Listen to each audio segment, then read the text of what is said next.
Russia's invasion of Ukraine. Overview of U.S. and international sanctions and other responses. Updated March 18, 2022. On February 24, 2022, Russia launched an undeclared war against Ukraine.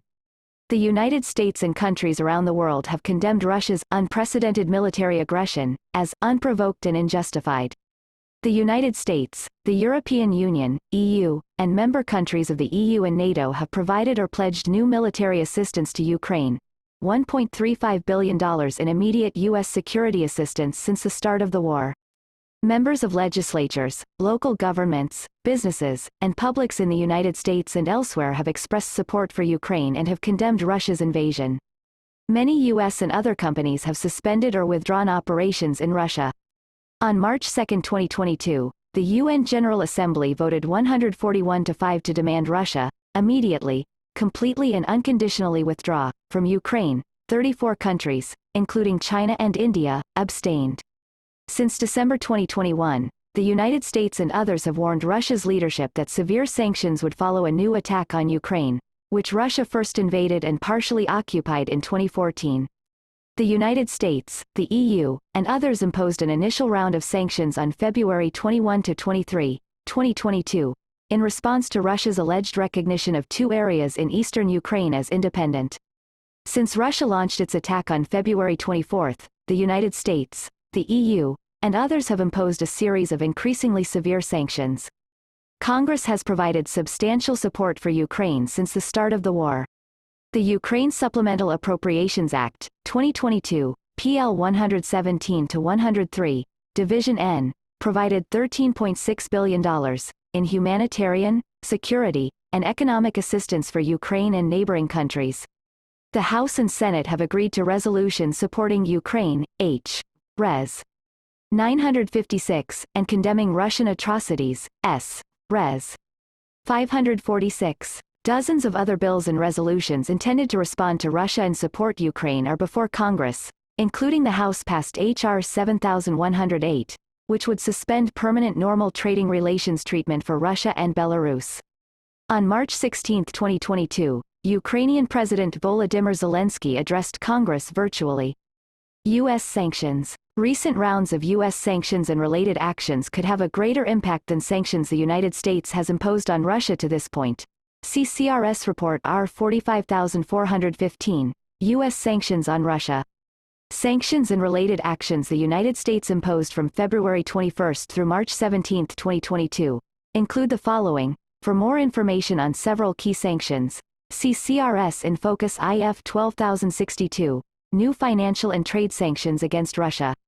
Restrictions on transactions with Russia's central bank, limiting its ability to draw on dollar-denominated foreign reserves, and transactions with Russia's Ministry of Finance and National Wealth Fund, with exceptions for energy-related transactions. Ban on the import of Russian crude oil, petroleum products, liquefied natural gas, coal, seafood, alcoholic beverages, and non-industrial diamonds. President Biden also has announced his intent to work with Congress to suspend permanent normal trade relations treatment for Russia. Ban on the export of luxury goods and dollar-denominated banknotes and on any approval, financing, facilitation, or guarantee of transactions by foreign persons that would be prohibited to U.S. persons or in the United States. Ban on new investment in Russia's energy sector. Export controls on trade with Russia and Belarus, including restrictions on sensitive U.S. technologies produced in foreign countries using U.S. origin software, technology, or equipment, and oil and gas extraction equipment. Restrictions on secondary market transactions by U.S. financial institutions in Russian sovereign debt. Previous restrictions applied to primary market transactions. Restrictions on transactions by U.S. financial institutions, including correspondent and payable through accounts, with Sberbank, Russia's largest bank and one of Russia's 5 largest companies, with exceptions for energy-related transactions, among others. Full blocking sanctions, including restrictions on transactions and access to U.S.-based property or interests in property, on Russian President Vladimir Putin, Foreign Minister Sergei Lavrov, Defense Minister Sergei Shoigu, and Chief of the General Staff Valery Gerasimov. VTB Bank, Russia's second-largest financial institution, VEB, a state development bank that provides financing for large-scale projects, and 4 other financial institutions, with the above-mentioned exceptions, Russian Direct Investment Fund, one of Russia's sovereign wealth funds, and its chief executive officer, CEO, Nord Stream 2 AG, the parent company of Russia's Nord Stream 2 natural gas pipeline project, and its CEO. Additional members of Russia's Kremlin-connected business elite, sometimes referred to as oligarchs, and family members. In coordination with international partners, the U.S. government has established an interagency task force Klepto-Capture to strengthen enforcement of sanctions and other measures, as well as a kleptocracy asset recovery rewards program. Defense-related entities and disinformation operations, and Belarusian entities and individuals in response to Belarus's support for Russia's invasion. Restrictions against new equity investment and financing for 13 companies, including Gazprom, a state-owned energy company and Russia's largest firm. Alrosa, the world's largest diamond mining firm. Sovcomflot, Russia's largest maritime and freight shipping firm. Russian Railways, and Alfa Bank, Russia's largest private bank. Ban on Russian aircraft entering and using U.S. airspace. Prohibitions on U.S. trade or investment in Russia-occupied areas of eastern Ukraine and sanctions against those who operate in those areas. International sanctions. The EU, the United Kingdom, UK, other non-EU countries in Europe, including Switzerland, Canada, Australia, New Zealand, Japan, South Korea, Singapore, and Taiwan, among others, have imposed sanctions, export controls, or both in response to Russia's invasion of Ukraine.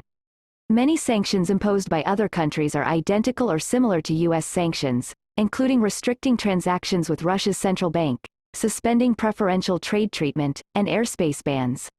In addition, the EU has prohibited specialized financial messaging services, including the Society for Worldwide Interbank Financial Telecommunication, SWIFT, the world's primary such service, from serving 7 Russian financial institutions, excluding Sberbank, Russia's largest bank.